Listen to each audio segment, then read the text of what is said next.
Poor quality housing is all around, but today we'll be focusing on the case of single-room occupancies, or SROs, in Section 8 projects in San Francisco. Taking a look just for a moment at SROs, it's worth noting that they provide housing for about 5% of San Francisco's population, with approximately 30,000 residents calling a single-room occupancy hotel home, according to Central City SRO Collaborative. The main areas of concern are Chinatown, the Tenderloin, and Bayview Hunters Point. Let's go to Olivia for some more information. What is an SRO? An SRO is a single room occupancy that exists across America and are usually lived in by low income workers or immigrants who cannot afford the high rent prices in the city. The conditions in these SROs are unsanitary and uncomfortable. This next picture is a picture of Chinatown District in San Francisco. Here in Chinatown District, we have which is one of the main areas affected by SRO, single room occupancy, and poor quality living situations.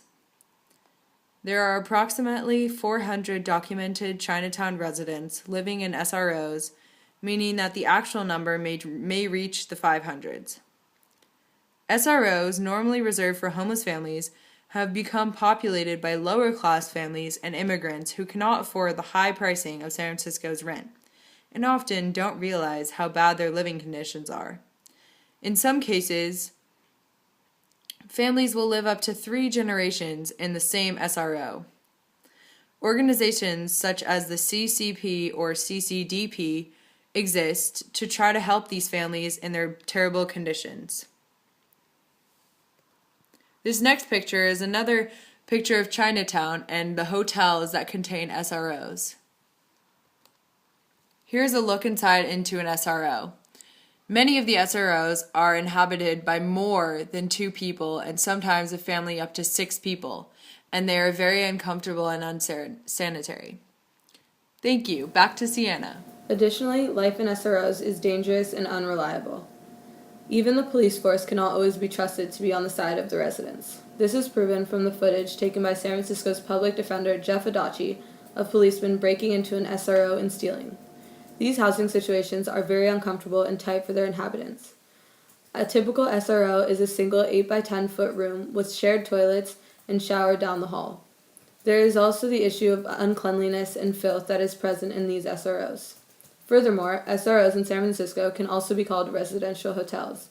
These residential hotels are usually rented by low-wage workers or immigrants. Each ethnic group has a different historic neighborhood in San Francisco. For example, many Chinese immigrants have made homes for themselves in SROs of Chinatown, African Americans in the Western Addition in Fillmore, and Latinos in the Mission District. This has been true since the beginning of immigration in San Francisco. Looking now at Section 8 housing, which is a federal program targeted at the country's lowest income earners. Housing can be in government-constructed housing projects, or in many cases, landlords of private housing are paid with vouchers.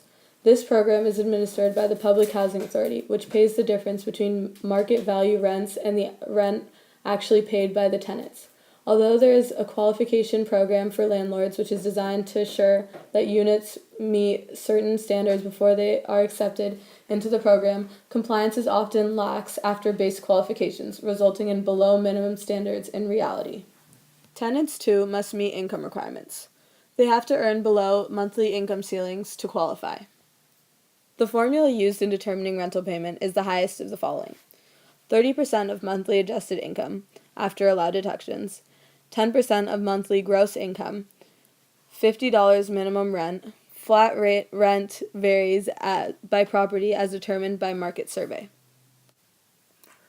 While the causes of San Francisco's poor quality housing problems are complex and numerous, there is no doubt that the cost of housing here, which is the highest in the country, is a primary factor. This is demonstrated in the following charts. The first shows San Francisco's housing prices and income as compared to national figures. In both cases, San Francisco's numbers exceed national averages. This shows that the market opportunities for development are at the high end, discouraging housing development for low-income families. The second shows cost of real estate per square foot compared to the other major cities in the U.S. Other contributing factors are homelessness, local politics, which favor construction of luxury housing, and lack of programs to support the disabled as well as the drug addicted, many of whom end up in SROs, as well as veterans with PTSD.